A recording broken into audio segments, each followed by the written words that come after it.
परमेश्वर का धन्यवाद करते हैं आज के इस समय के लिए। और इस टीवी का माध्यम से आपके पास परमेश्वर का वचन लेकर आने में परमेश्वर ने मुझको मदद किया। अब में से बहुत सारे लोग मुझको फ़ोन किया है और इंडिया से, नेपाल से, अलग अलग जगहों से आप लोग फ़ोन में, व्हाट्सएप में, ईमेल में हमारे साथ बातचीत किया है और अपना प्रार्थना विषय दिया है। हम बहुत खुश हैं। हम आपसे सुनना चाहते हैं ये प्रोग्राम आपका जीवन में कैसे एक आशीष का तौर पर कार्य कर रहा है। आप ईमेल से लिख सकते हैं, व्हाट्सएप से हमसे कॉन्टैक्ट कर सकते हैं, बाय फ़ोन आप कर सकते हैं, अपना प्रार्थना विषय हमारे साथ बता सकते हैं ताकि हमारा प्रार्थना का जो टीम है, इंटरसेशन टीम है, आपके लिए प्रार्थना कर सकें। हर शनिवार शाम को सुबह संदेश चैनल में ये जो प्रोग्राम देखकर बहुत सारे लोग हमारे साथ बात किया है। ये प्रोग्राम उनके लिए बहुत आशीष का कारण रहा है। प्रभु आप सबको आशीष दें।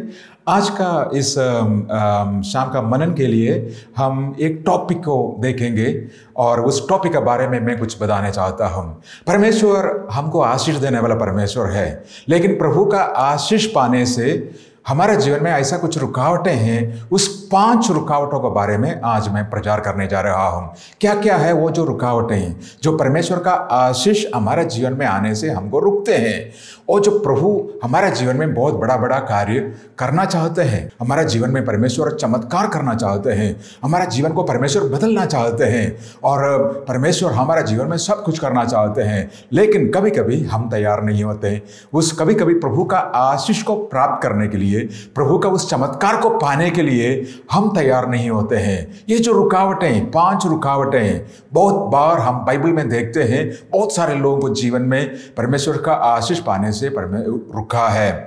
सबसे पहले हम देखते हैं पुराना नियम में आशीषों के बारे में। व्यवस्थावरण 28 अध्याय, व्यवस्थावरण 28 अध्याय 1 से लेकर 14 आयत तक अगर हम देखते हैं, परमेश्वर कहते हैं मैं तुमको आशीष दूंगा। ये सारे आशीषें, ये जो 14 आयत में जो आशीषें हैं, वो सारे 14 आशीषें परमेश्वर अपना लोगों के लिए दिया है। लेकिन हालेलुया, वो 15 आयत से हम देख सकते हैं, अगर हम परमेश्वर का आशीष को नहीं पा रहा है, परमेश्वर का वचन को नहीं मान रहा है, तो शाप हमारा जीवन में होगा।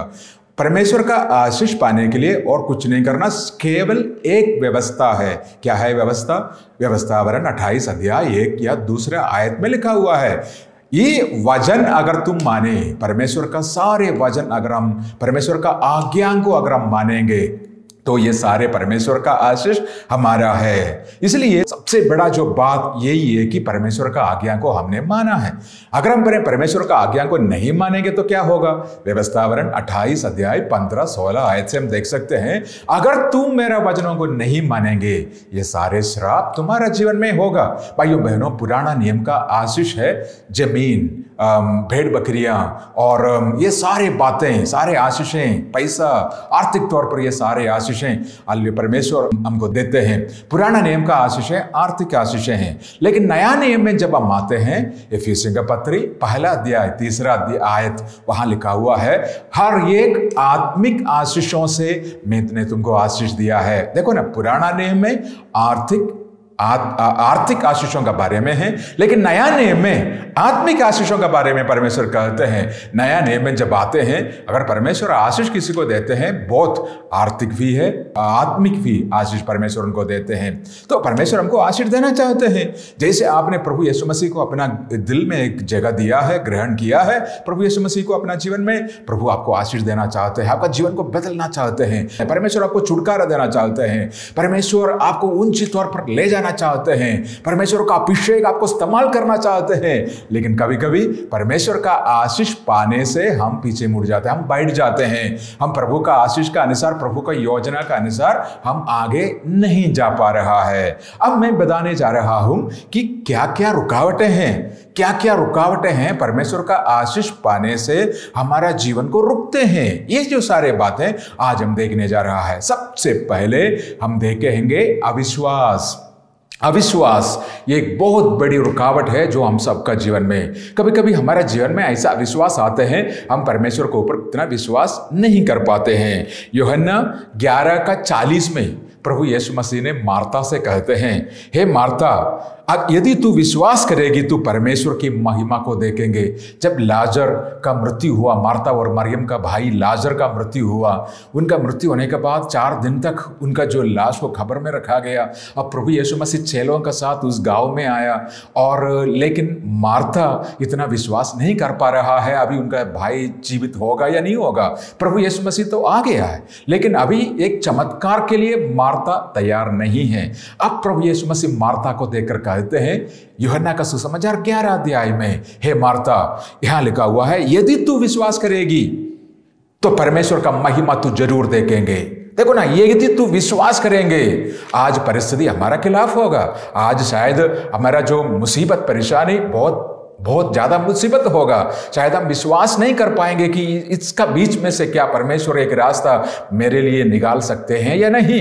लेकिन यहां देखो ना, यहां लिखा हुआ है अगर तुम विश्वास करेंगे तो परमेश्वर का महिमा तुम देखेंगे। भाइयों बहनों, आज टीवी देखने वाला मेरा भाइयों बहनों, यूट्यूब से सुनने वाला मेरा भाइयों बहनों, आज पवित्र आत्मा का इस भविष्यवाणी का संदेश आपका पास आ रहा है। कोई बात नहीं, परेशानी होगा, मुसीबत होगा, चुनौती होगा, लेकिन अगर तुम विश्वास करेंगे तुम जरूर परमेश्वर का महिमा को देखेंगे। अब में से हालेलुया कितना लोग आज विश्वास करेंगे? हालेलुया। अविश्वास है, परमेश्वर हालेलुया हमारा जो आशीषों को वहां रुक रहा है। यहां प्रभु यीशु मसीह हमसे कह रहा है अगर तुम विश्वास करेंगे परमेश्वर का महिमा देखेंगे। भाइयों बहनों, समस्या मुसीबत, बहुत सारे ऐसा बोल रहे होगा कि मैं तो फंस गया, आगे कोई रास्ता है नहीं है। उसका बीच में आज परमेश्वर का वचन आपसे बातचीत कर रहा है। विश्वास करो, प्रभु यीशु मसीह पर विश्वास करो, तुम्हारा जीवन में परमेश्वर बड़ा कार्य करेंगे, तुम्हारे लिए एक रास्ता परमेश्वर तैयार करेंगे।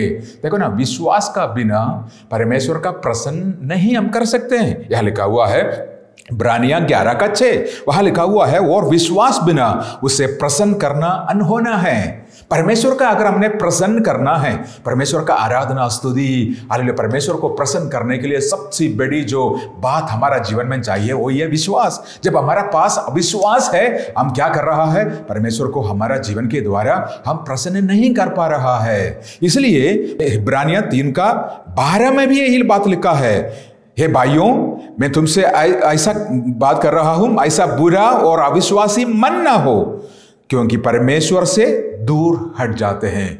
अविश्वास का मन जब हमारा जीवन में आते हैं, जब हम अविश्वासी बन जाते हैं, हम परमेश्वर से दूर हट जाते हैं। भाइयों बहनों, विश्वास से पीछे मुड़ना, परमेश्वर को छोड़कर चले जाना, सबसे पहले बात अविश्वास हमारा जीवन में आते हैं। वो अविश्वास हमको क्या करते हैं? परमेश्वर से, परमेश्वर का वचन से, परमेश्वर का प्यार से हमको पीछे ले जाते हैं। इसलिए अविश्वास नहीं करना है। प्रभु यीशु मसीह ने क्या कहा? कल के बारे में क्यों सोचूं कि मैं क्या खाऊं या क्या पीऊं? तो तुम्हारे लिए, तुम्हारा परिवार के लिए सब कुछ परमेश्वर ने प्रबंध किया है। हमारा परमेश्वर यहोवा यिरे, यहोवा यिरे का अर्थ है यहोवा हमारे लिए सब कुछ प्रबंध करने वाला परमेश्वर। वो हमारे लिए सब कुछ तैयार किया हुआ है, वो हमारे लिए सब कुछ प्रबंध किया हुआ है। कल का बारे में फिर हमने क्यों सोचना है? कल का बारे में मेरा परमेश्वर मेरे लिए, मेरे बच्चों के लिए, मेरा परिवार के लिए, मेरा सेवकाई के लिए सब कुछ प्रबंध किया हुआ है। यही मेरा विश्वास है। कल का सामना मैं अच्छी तौर पर सामना कर सकता हूं, मैं खुशी के साथ समस्याओं को सामना कर सकता हूं, क्योंकि वो यहोवा परमेश्वर मेरा साथ है। उनका नाम इम्मानुएल है। इम्मानुएल का अर्थ है वो यहोवा परमेश्वर मेरा साथ है, वो मेरा साथ है, वो उस परमेश्वर। इसलिए मैं क्यों डरूं? परेशानी मुसीबत आने का समय, हालेलुया, ये नहीं होना, ये नहीं सोचना है कि अभी क्या होगा, कैसे होगा हमारा जीवन में, हालेलुया, कैसे कैसे आगे चलेगा। विश्वास रखना, अविश्वास को हमारा दिल से निकालना, पूरी तौर पर विश्वास करना। परमेश्वर आपको मदद और सहायता करेगा। इस सबसे पहला रुकावट से अगर आप पार हो सकते हैं, भाइयों बहनों, एक चमत्कार आपका सामने तैयार है। भाइयों बहनों, आपका जीवन में बहुत बड़ा एक रास्ता खोल सकते हैं। शायद आज आप ऐसा परेशानियों में हैं, शायद आर्थिक समस्या में हैं, शायद आपका सामने ऐसा बिजनेस शायद फेल हुआ है, शायद मुझको नहीं पता, शायद अलग अलग प्रकार का पारिवारिक समस्याएं होगा। लेकिन आज विश्वास करना, प्रभु यीशु मसीह पर विश्वास करना। वो सर्वशक्तिमान है, सर्वज्ञानी है, सर्वव्यापी है, आपके लिए सब कुछ वो कर सकते हैं। वो असंभव को संभव करने वाला परमेश्वर है। वो मार्ता और मरियम का परमेश्वर। प्रभु यीशु मसीह ने उस मार्ता का सामने, वहां क्या हुआ, आप बाइबल निकालकर यूहन्ना का सुसमाचार 11 अध्याय को पढ़ना। उस लाजर का कब्र का सामने खड़ा होकर प्रभु यीशु मसीह कहते हैं, हे लाजर, मैं तुमसे कहता हूं उठकर बाहर आ।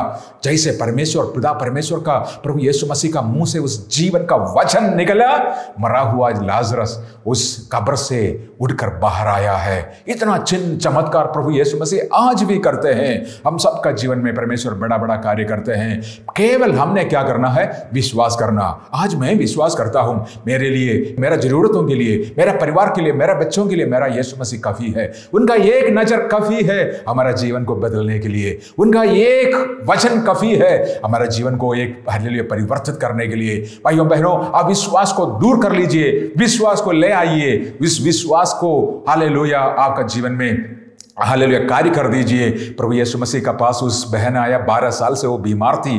प्रभु यीशु मसीह का पास आकर उनका कपड़ा को छूकर हालेलुया उन्होंने चंगाई पाया। प्रभु यीशु मसीह मोड़कर उनको देखकर कहते हैं, तुम्हारा विश्वास ने तुमको चंगाई दिया है, तुम्हारा विश्वास ने तुमको चंगाई दिया है। भाइयों बहनों, हमारा विश्वास हमारा जीवन को बदलते हैं। इसलिए अविश्वास को निकाल दीजिए, हमारा जीवन को अच्छी तौर पर प्रभु का पास विश्वास का तौर पर समर्पण कर लीजिए, हमारा जीवन बदल जाएंगे। परमेश्वर का आशीष, परमेश्वर का छुटकारा पाने का सबसे बड़ा रुकावट अविश्वास। आज अगर इस अविश्वास को अगर निकाल सकते हैं तो आपका जीवन बदल जाएगा। सबसे बड़ी बात, सबसे बड़ी कार्य आपका जीवन में होगा। दूसरा बात हम देख सकते हैं, आज्ञा न मानना, डिसोबीडियंस। दूसरा जो परमेश्वर का आशीष हमारा जीवन में आने से हमको क्या रोकते हैं, आज्ञा नहीं माना, हालेलुया आज्ञाकारी नहीं होना। अगर हमने आज्ञाकारी नहीं होते हैं परमेश्वर का आशीष से हम निकल जाते हैं। तो देखो ना, यहां व्यवस्थावरण 28 का 15 आयत में लिखा हुआ है, अगर तुम मेरा आज्ञा को नहीं मानेंगे, अगर तुम मेरा वचन को नहीं मानेंगे, ये मेरा कोई भी आशीष है तुम्हारा जीवन में नहीं आएगा। ये सारे श्राप और पाप तुम्हारा जीवन में तुमको अधिकार करेगा। इसलिए परमेश्वर का आज्ञा को मानना हमारा जरूरी है। प्रभु यीशु मसीह का वचन में लिखा है, जो मुझसे प्यार करते हैं वो मेरा आज्ञा को मानते हैं। प्रभु यीशु, अगर कोई बोलते हैं मैं प्रभु यीशु मसीह से प्यार करता हूं, तो आपको प्रभु यीशु मसीह का आज्ञा को भी मानना पड़ेगा। प्रभु यीशु मसीह का आज्ञा क्या है? प्रभु यीशु मसीह हालेलुया, परमेश्वर अपना एकलौत्र पुत्र पिता, परमेश्वर अपना बेटा प्रभु यीशु मसीह को इस दुनिया में भेजा ताकि मानव जाति का पापों के लिए काल्वरी का क्रूस पर वो अपना जान दूं, ताकि जो कोई इस पर विश्वास करें वो नाश नहीं होगा, उनको आनंद जीवन मिलेगा। आज आपको परमेश्वर एक आनंद जीवन देना चाहते हैं। परमेश्वर आपका जीवन को बदलना चाहते हैं। परमेश्वर आपका जीवन को खुशियों से भरना चाहते हैं। परमेश्वर आपको छुटकारा, चमत्कार आपका जीवन में करना चाहते हैं। लेकिन परमेश्वर का वचन पर आपको मानना है, प्रभु पर आपको विश्वास करना है, उनका वचनों के अनुसार आपको जीना है। और आदम और हव्वा का बारे में हम देख सकते हैं, परमेश्वर ने बोला ये जो भतीजा का सारे जो फल तुम खा सकते हैं, लेकिन एक जो वृक्ष है इसका फल नहीं खाना। देखो ना, लेकिन आदम और हव्वा ने क्या किया? परमेश्वर का उस आज्ञा को पालन नहीं किया। इसलिए परमेश्वर का आशीष से, परमेश्वर का योजना से उनको बाहर जाना पड़ा। देखो ना, अगर परमेश्वर का आज्ञा का अनुसार, परमेश्वर का वचन मानते हुए अगर हमारा जीवन आगे हम ले जाते हैं, जरूर परमेश्वर का आशीष हमारा जीवन में होगा। हमारा जीवन बदल जाएगा। आशीषों से, खुशियों से परमेश्वर हमको आशीष देगा। मेरे भाइयों बहनों, आज्ञा को मानना है, यह दूसरी सबसे बड़ी बात है। परमेश्वर का आज्ञा को हमने माना है। लूत जो हम देख सकते हैं बाइबल में, लूत उनका पत्नी, लूत का पत्नी के बारे में हम देख सकते हैं, जब सोदम और गोमारा को परमेश्वर नाश कर रहा था, परमेश्वर लूत को, उनको परिवार को कहते हैं भागो यहां से, भाग कर दूसरा शहर में जाओ। लेकिन परमेश्वर ने एक व्यवस्था रखा गया था, जब भागेंगे तो पीछे मुड़कर देखना नहीं। पीछे सोदम और गोमोरा को परमेश्वर नाश कर रहा है, लेकिन हालेलुया एक ही व्यवस्था क्या है? पीछे मुड़कर देखना नहीं। लेकिन लूत का पत्नी ने पीछे मुड़कर देखा, क्या हो गया है? वो ये नमक का खंभा बनकर वहां खड़ी हुई। भाइयों बहनों, हालेलुया यहां क्या है? आगे जब नहीं माना है, ओ लूत का पत्नी वहां नमक का खंभा बन गया है। परमेश्वर बोला भागो, आगे जाओ, पीछे न मुड़ो। लेकिन लूत का पत्नी ने आज्ञा को नहीं माना है। जब इस्राएली लोगों के बारे में हम देख सकते हैं, परमेश्वर बार बार इस्राएली लोगों को आशीष देने के लिए योजना बना रहा है। परमेश्वर कनान देश में उनको पहुंचाने के लिए कोशिश कर रहा है, उनको जीवन को परमेश्वर आशीष दे रहा है। लेकिन बार बार, कितना बार इस्राएली लोग परमेश्वर का खिलाफ खड़े हैं। परमेश्वर बोल रहा है कि ऐसा ना करो, लेकिन ये ऐसा ही कर रहा है। देखो भाइयों बहनों, आज्ञा मानना हमारा जिम्मेदारी है। एक मसीह होकर प्रभु यीशु मसीह का आज्ञा मानना, उनका वचन का आज्ञा मानकर रहना मेरे लिए हालेलुया खुशी का बात है। परमेश्वर का आज्ञा मानने के लिए मैं तैयार हूं। जब हम आज्ञा नहीं मानते हैं, हमारा जीवन में ऐसा रुकावटें आते हैं। तीसरा बात जो रुकावट हमारा जीवन में आते हैं वो है लालच। लालच हमारा जीवन में आते हैं जब वो क्या करते हैं, परमेश्वर से हमको दूर ले जाते हैं। पहला तीमुथियुस 6:10 में ऐसा लिखा हुआ है, रुपया का लोभ सब प्रकार का बुराइयों का जड़ है। देखो ना, पैसा के लिए लालच, इस दुनिया का धन के लिए लालच क्या है, हर बुराइयों के लिए, हर बुराइयों का जड़ है। वो हमको परमेश्वर से खींचकर दुनिया का ओर ले जाएंगे। और अगर हमारा पास लालच है तो क्या होगा, हम परमेश्वर का उस आशीषों को प्राप्त करने से वो हमको रुकते हैं। हम देख सकते हैं दूसरा राजा 5 अध्याय में, वहां हम देख सकते हैं 27 आयत में गेहसी का बारे में। गेहसी जो एलीशा का शिष्य गेहसी, एलिया बहुत बड़ा एक भविष्यवक्ता था। एलिया नबी का शिष्य था एलीशा नबी, एलीशा नबी का शिष्य था गेहसी। जब नामान जो कोढ़ी वहां आए थे, परमेश्वर ने उनको चंगाई दिया है।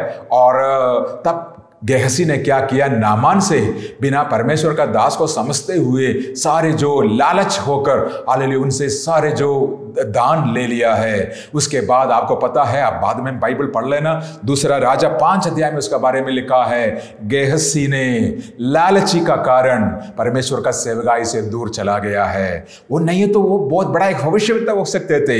एलिया का बाद एलीशा भविष्यवक्ता है, एलीशा का बाद गेहसी बहुत बड़ा एक भविष्यवक्ता, परमेश्वर का एक दास बन सकते थे। लेकिन उनका लालच का कारण परमेश्वर का सेवकाई से वो हट गया है, परमेश्वर का सेवकाई से वो निकल गया है। भाइयों बहनों, आज हम देखते हैं पूरा दुनिया में ये लालच क्या करते हैं, हालेलुया परमेश्वर का सेवक लोगों को, उनका सेवकाई को खराब कर रहा है। हालेलुया प्रभु का योजना से उनको हटा रहा है। लालच हमारा जीवन में नहीं होना चाहिए। हालेलुया सबसे पहले, हालेलुया सबसे पहले हमारा जीवन में परमेश्वर का प्राथमिकता देना चाहिए।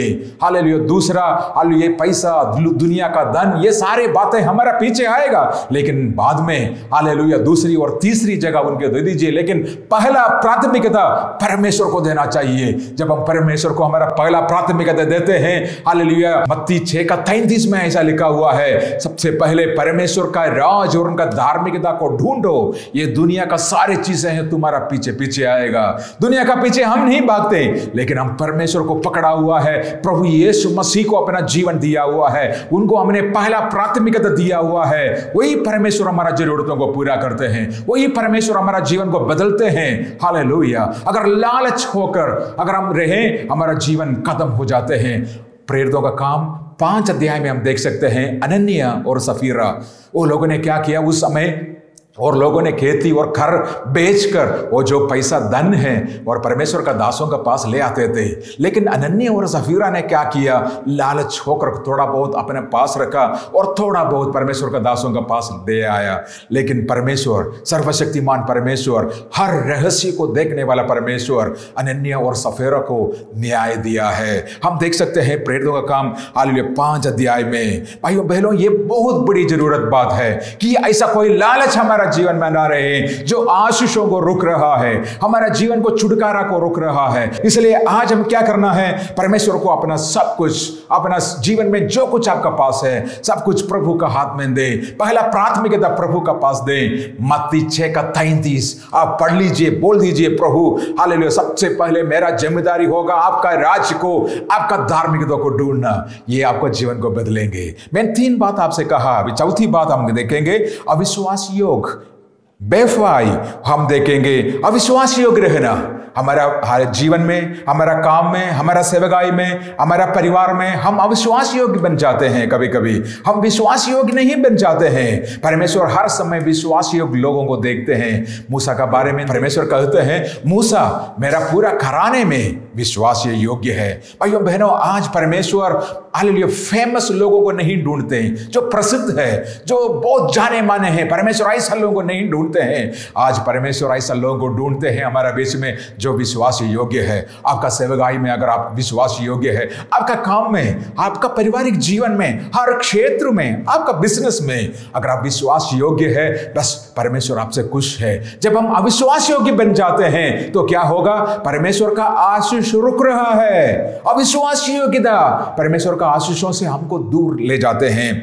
इसलिए मलाकी 3:8 हालेलुया वहां परमेश्वर का देने में हम अविश्वास योग्य बन जाते हैं। हालेलुया 2 तिमोथी 4:10 में वहां लिखा हुआ है, देमास पहले अच्छा सेवकाई करता था।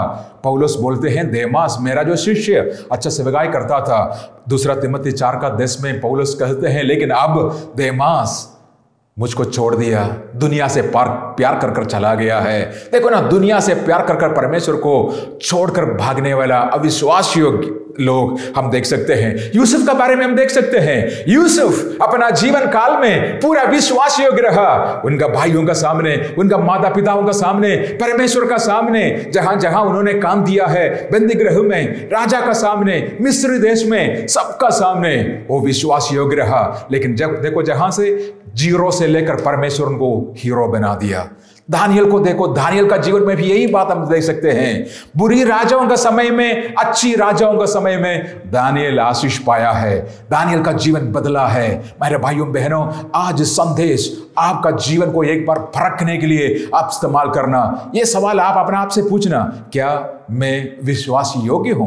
क्या मैं विश्वास योग्य हूं? अगर आप विश्वास योग्य नहीं है किसी किसी क्षेत्र में, आज परमेश्वर का पवित्र आत्मा इस संदेश के द्वारा आपसे बातचीत कर रहा है। बदलो अपना जीवन, वापस आ मेरे पास, लौट कर आ मेरे पास। अपना जीवन को बदल दो, अपने लेने देने को बदल दो, अपने सारे काम को सही कर लो, ताकि मैं विश्वास योग्य परमेश्वर तुमको मैं इस्तेमाल कर सकूं। ताकि मैं तुमको इस्तेमाल कर सकूं, तुम्हारा प्रार्थना को सुन सकूं, तुम्हारा जीवन को मैं बदल सकूं। आज परमेश्वर हमसे बातचीत कर रहा है। विश्वास योग्य बनो, विश्वास योग्य बनो और परमेश्वर का आशीषों को पाओ। पांचवी बात मैं आपको बताना चाहता हूं। पांचवी बात जो हमारा आशीषों को हमको रुकते हैं वो है प्रार्थना नहीं करना। प्रार्थना नहीं करना। देखो ना, परमेश्वर का आज्ञा है प्रार्थना करो। प्रार्थना करना यह परमेश्वर का आज्ञा है। अगर हमने प्रार्थना नहीं करेंगे तो हम परमेश्वर का आज्ञा को उल्लंघन कर रहा है, परमेश्वर का आज्ञा को नहीं मान रहा है। मत्ती 7:7, मत्ती 7:11, ये सारे आयतों में हम देख सकते हैं, मांगो तुम्हें दिया जाएगा, ढूंढो तो तुम पाओगे, खटखड़ाओ तो तुम्हारे लिए खोला जाएगा। मत्ती 7:7 में लिखा हुआ है, परमेश्वर बोल रहा है कि मांगो तब तुमको मिलेगा। अगर तुम नहीं मांगेंगे तो क्या होगा? तुमको नहीं मिलेंगे। बहुत सारे लोग चाहते हैं कि परमेश्वर हमको आशीष दें, लेकिन हम प्रार्थना नहीं करते हैं। प्रार्थना के लिए अपना समय बिताना। सुबह उठकर मैं क्या करता हूं, अपने पत्नी से या और किसी से मेरा घर में बात करने से पहले मैं सबसे पहले मेरा परमेश्वर से बातचीत करता हूं। मेरा एक प्रार्थना का समय है। हर दिन सुबह 5 बजे से 7 बजे तक मैं प्रार्थना करता हूं। मेरा जीवन बदल जाते हैं। मैं सबसे पहले मेरा दिल से मैं परमेश्वर को आराधना स्तुति करता हूं। मेरा सारे भाइयों के लिए, बहनों के लिए, मेरा कलीसिया के लिए, मेरा अगुओं के लिए हालेलुया मैं प्रार्थना करता हूं। वो मेरा जीवन को बदलते हैं। अगर आप प्रार्थना नहीं करते हैं तो परमेश्वर का आशीष आपका जीवन में कैसे होगा? इसलिए आपको प्रार्थना करना है, समय बिताना। 10 मिनट आप प्रार्थना कर सकते हैं, आधा घंटे आप प्रार्थना कर सकते हैं, 1 घंटे आप प्रार्थना कर सकते हैं, 2 घंटे आप प्रार्थना कर, जितना ज्यादा आप प्रार्थना कर सकते हैं उतना ज्यादा प्रभु का आशीष आपका जीवन में आएंगे। लेकिन आप प्रार्थना बिल्कुल नहीं करते हैं, आज परमेश्वर आपको बुला रहा है। प्रार्थना के लिए परमेश्वर आपको बुला रहा है। प्रार्थना जीवन जब आपका पास होगा, आपका जीवन बदल जाएगा। शैतान आपका पास भी नहीं आएगा, क्योंकि प्रार्थना करने वालों से शैतान डरते हैं, परमेश्वर खुश होते हैं। प्रार्थना करने के लिए परमेश्वर आपको बुला रहा है। याकूब पुराना नियम में हम देख सकते हैं, याकूब ने कहा, परमेश्वर से कहा, जब तक तुम मुझको आशीष नहीं देंगे प्रभु मैं आपको छोड़ने वाला नहीं हूं। याकूब परमेश्वर को पकड़ते रहा। लास्ट में परमेश्वर याकूब को आशीष दिया है, जब तक तुम मुझको हालेलुया आशीष नहीं देंगे प्रभु मैं छोड़ने, ये प्रार्थना रुकने वाला नहीं हूं। देखो ना, अलग अलग प्रकार का प्रार्थना है।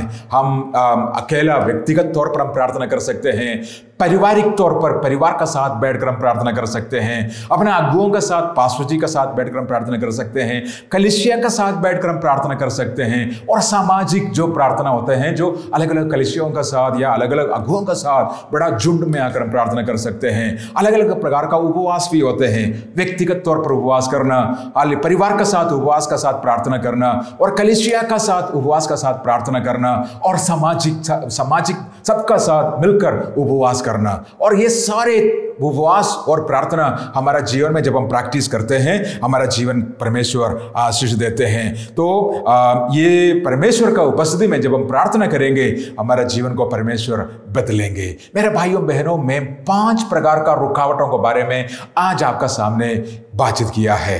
ये परमेश्वर का आत्मा से ये संदेश मैंने तैयार किया है। परमेश्वर चाहते हैं कि आपको जीवन को प्रभु बदलूं, आपको परमेश्वर आशीष दूं, आपका बिजनेस को परमेश्वर आशीष दूं, आपका परिवार को परमेश्वर आशीष दूं, आपका बच्चों को परमेश्वर आशीष दूं। लेकिन ये जो रुकावटें हैं आपको पीछे खींच रहा है, कुछ भी नहीं हो रहा है। शायद आप बोल रहे होगा, मैं तो चर्च में भी जाता हूं, प्रार्थना भी करता हूं, आराधना भी करता हूं, दशवांश भी देता हूं, फिर भी मेरा जीवन में क्यों ये काम नहीं हो रहा है। मैं आज ये 5 कारण आपको मैंने बता दिया है। क्या मैंने बता दिया है? एक और बार, अविश्वास आपका जीवन को सबसे बड़ा एक रुकावट हो सकते हैं। दूसरा, आज्ञा को नहीं मानना, परमेश्वर का आज्ञा को नहीं मानना आपको रुक रहा है। लालच आपका आशीषों से आपको पीछे खींच रहा है। अविश्वास योग्य आपको पीछे खींच रहा है, और प्रार्थना नहीं करना आपको खींच रहा है। आज ये संदेश के द्वारा परमेश्वर का आत्मा क्या आपसे बातचीत कर रहा है? आपको क्या विश्वास करना पड़ेगा? आपके पास आज कोई समस्या होगा, कोई समस्या, बड़ा समस्या होगा, बहुत मुसीबत, बहुत असंभव, दुनिया का सामने बिल्कुल असंभव, ऐसा कुछ है आपका जीवन में? क्या आप विश्वास कर सकते हैं आज? अगर आज आप विश्वास कर सकते हैं, वो आपका जीवन में आज परमेश्वर बड़ा चमत्कार करेगा। मैं बड़ा चमत्कार पर विश्वास करता हूं, मैं बड़ा चंगाइयों पर विश्वास करता हूं, क्योंकि आज भी मेरा प्रभु यीशु मसीह जिंदा है। वो चमत्कार और चिन्ह चमत्कार आज भी करते हैं। आपका जीवन में वो आज कर सकते हैं, आपका जीवन वो बदल सकते हैं। लेकिन आपको विश्वास करना पड़ेगा, प्रभु यीशु मसीह को आपका दिल में बुलाना पड़ेगा, आपका जीवन में प्रभु यीशु मसीह को जगह देना पड़ेगा। वो खटखटा रहा है। अगर कोई उनका बात सुनकर आपका दिल को, हालेलुया, अगर कोई दिल खोले, वो आपका दिल में आएंगे, आपका जीवन को बदलेंगे, आपका जीवन में बड़ा बड़ा कार्य करेंगे।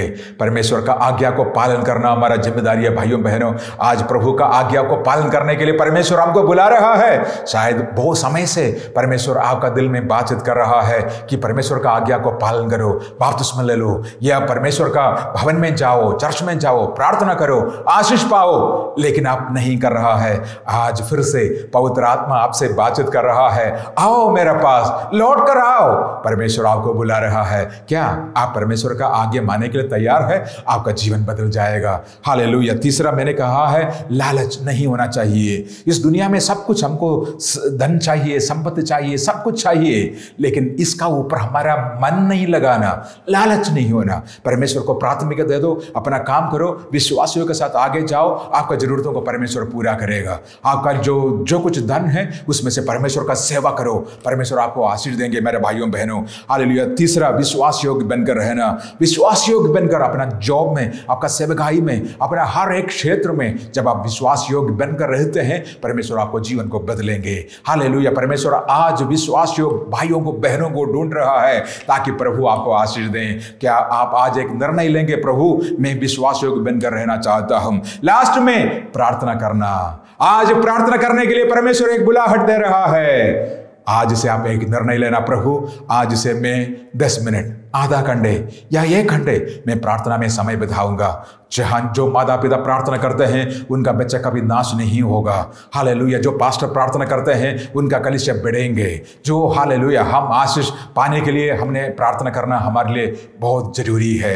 हालेलुया। भाइयों बहनों, आज मैं ये सारी बातों के बारे में आपको कहा है, मैं आपके लिए प्रार्थना करना चाहता हूं। आज हालेलुया इस विश्वास के साथ हालेलुया आइए परमेश्वर का पास आए। परमेश्वर आपका जीवन को बदलेंगे, आपका जीवन को परमेश्वर आशीष देंगे। आज मेरे साथ मिलकर प्रार्थना करें। कोई भी बात हो, परेशानी हो, मुसीबत हो, कोई चिंता ना कर, मैं आपके लिए प्रार्थना करना चाहता हूं। आइए हम प्रार्थना करें। स्वर्गीय पिता परमेश्वर, मैं धन्यवाद और स्तुति करता हूं आज के समय के लिए। मेरा भाइयों के लिए, बहनों के लिए मैं प्रार्थना करता हूं। जैसे मैं प्रार्थना करता हूं मेरा परमेश्वर, आपका चिन्ह और चमत्कार, आपका बड़ा बड़ा कार्य मेरे भाई बहनों का इनका घरों में हो। यीशु का नाम में अंधकार का शक्तियों का सारे बंधनों को तोड़ना मेरा परमेश्वर, इनका जीवन को आजादी देना, छुटकारा देना, इनको जीवन को बदलना। ओ आने वाले दिनों में बड़ा बड़ा कार्य इनका घर में हो मेरा परमेश्वर। सारे बातों के लिए धन्यवाद, प्रार्थना सुनने के लिए धन्यवाद करते हैं। प्रभु यीशु मसीह के नाम से हम मांगते हैं, आमीन।